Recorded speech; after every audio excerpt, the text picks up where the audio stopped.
Hello from the National Convention of the Church of God, hosted this year in the beautiful Mile High city of Denver, Colorado.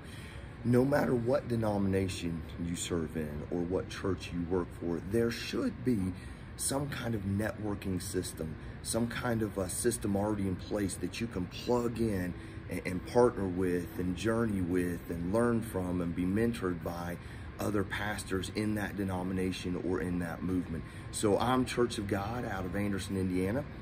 And when I first got into ministry, living up in Northeast Ohio, that county that I was in, there were 9 Church of God congregations.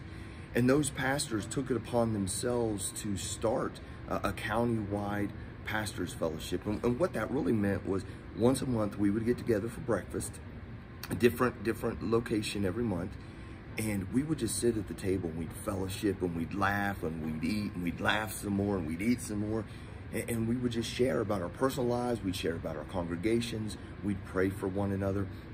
And out of that time of fellowship came 2 really cool events that happened in the lives of our congregation. The first one, we hosted an all-county picnic, which meant these 9 churches didn't have church on a particular Sunday. We all came together in the summer at a big county park. We brought in a quartet, we brought in a speaker, and it was beautiful to see these 9 churches from different cities and towns in the same county come together, and we'd have church, and then we'd have this big, huge potluck carrying dinner, and then there would be a concert. And for the kids, we would have all kinds of games. There was a lake, so we'd have a fishing derby, and for the teenagers, we'd have some athletic games going on. And it was beautiful because it not only brought our churches together, but we opened it up to anybody who was in the park that day. They could come and eat, and they could come to church, or they could stay for the concert. The other really cool thing that came out of that is we put all the senior pastors' names in a hat, and we drew those out. And on one particular Sunday, all the pastors rotated churches. They preached the same text, but they all rotated. And the congregations really embraced that, and they loved hearing from somebody else. And that ran for about 3 or 4 years, and you had to go to a different church. And that was just a beautiful thing to bring those churches together. What I loved about that time is, you know, I was the only youth pastor in that group, and I was the youngest guy in that group. And to sit at the table under guys like Fred and Claiborne and Rob and Mark, and to sit and just listen and to let them pour into me and mentor me and guide me and help me and raise me up and give me opportunities as I journey with these guys. So in the Church of God, a lot of times you'll have either a district gathering. So where I live now in Eastern Kentucky, we have the East District, and I'm a part of that. And out of that comes these cluster groups. They only meet once a quarter. But again, we sit at the table, and I'm surrounded by these men who've served in Kentucky for all these years, these men who are older and wiser. And even though I've been doing this for all these years, they're still pouring into me and mentoring me. In the Church of God, we have our state, and so it's very important for me to go and represent and be a part of our state general assemblies, to know what's happening in our state. And then we have the national, which, like I said, I'm here in Denver for this year's, and again, it's important for me to represent my church and to represent the state that I'm serving. Another great thing is I've been bumping into people. I got on the elevator with a guy, didn't even recognize him, looked down at his name tag, and this was my worship pastor when I was in junior high school. I haven't seen him all these years, and we just reconnected. And I bumped into some guys I went to college with, and just that network and those sharing. When I first got into ministry in this small town in Northeast Ohio, there were 2 Church of God congregations. And even though I was young in the ministry, I realized very quickly this town is too small to have 2 Church of God congregations.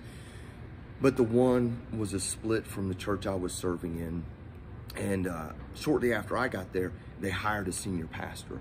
And this young guy, he was a little older than me, but still young. And he'd actually grown up in the church I was serving in. And he'd come home and he was pastoring this other church. And he really came in with this Lone Ranger mentality. Like, he wouldn't come to our monthly breakfast, and he didn't go to the district meetings, and he didn't go to the state GA. And I would reach out to him and try and hang out with him, do things with him. And he really just shunned everybody and shunned everything. And he just wanted to do everything on his own. And he had this Lone Ranger mentality. And there in our small town, the other pastors kind of caught on to that. And so instead of reaching out and embracing this guy, they kind of respected that.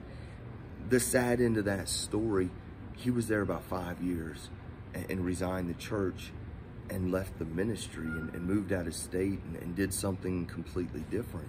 And I often thought, you know, how much did that Lone Ranger mentality feed into those future decisions? So after spending time in Northeast Ohio, I moved down to Southwest Ohio. Again, a small town. And when I get there, there's one other youth pastor in the whole county. And I thought, well, this would be easy to network. And so his name was Denny. And I immediately reached out to Denny. And we started becoming friends. And we started doing some youth ministry stuff together. And things were going great. And then one day he says to me, he says, tell me about the Church of God. And you go to these conferences and these meetings. So I started telling him everything I've told you. And he said, you're my only network. And I thought, but wait a minute, you're part of a bigger denomination. And he said, yeah, our church is denomination in name only. We don't really do anything with them. So years pass and the senior pastor retires, and Denny moves up and is hired to be the senior pastor of that church. And one of the first things that he did was he broke his church off from their denomination, and now it's an independent church. And I thought, and I'm not blaming anybody, but the disconnection of that church to their movement and their movement to that church and all the things that played into that. And now you have this solo Lone Ranger pastor who has broken off all ties and now has an independent church. And in my opinion, that's kind of not good for anybody. But you know, even beyond your denominational connections, in whatever town or city you live in, there's probably going to be what's called a ministerial association. And so that's where pastors from that city or town or maybe county come together for the good of the community, and they'll have a meal together, and they'll talk about the issues of the community. They'll talk about their churches. And I was a part of that in the previous churches I've served in.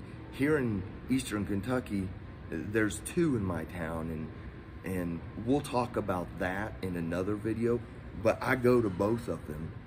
And the one is very much about the issues of the community. How can we come together and as churches support parachurch organizations? So how can we help, you know, the Christian homeless shelter, and how can we help the food pantry, and how can we help at Thanksgiving and Christmas, and what can we do to promote these parachurch ministries within the walls of our churches? And it's a great organization, and there's about 6 or 7 pastors, and we meet there at the hospital, and the chaplain of the hospital kind of hosts that, and we have some other people represented from the city or the county. The other one, we meet once a month at this all-you-can-eat pizza place, and we have this kind of separate room, and we come in and we eat pizza, and we just fellowship, and we laugh and we joke and we kid, and we talk about our own lives, and we talk about the lives of our church. And sometimes we'll kind of debate, friendly argue theology or doctrine.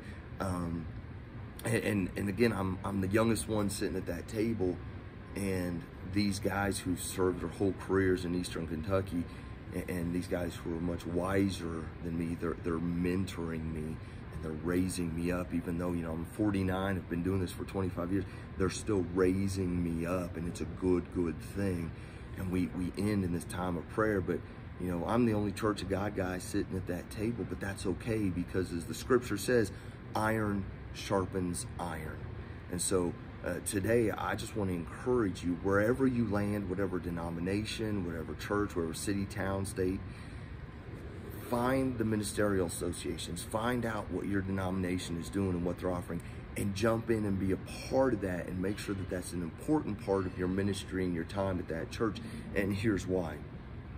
Because the older generation, those who have the experience and the wisdom and who've been through the issues and the problems and have the victories and the losses, those guys are going to reach back and pull you along. They're going to mentor you. They're going to pour into you. And it's your role as they're journeying with you to look back to the generation behind you and start to mentor them and walk with them and journey with them and pull them along. And then one day you're going to wake up and you're going to be the old guy sitting at the table. You're going to be the one with the wisdom and the experience. And you're going to look around and you're going to say, man, these guys that went before me brought me here, and it's my job to bring these guys behind me. I think it's vitally important to be a part of these networks and these associations, and to attend these meetings and to go to these places to represent yourself, to represent your church, to represent your denomination, your movement, most importantly, to represent Jesus Christ and his kingdom whom you serve. Hey, it's about time. My next conference is about to start. I got to get out of here. Have a great and blessed day. Bye-bye.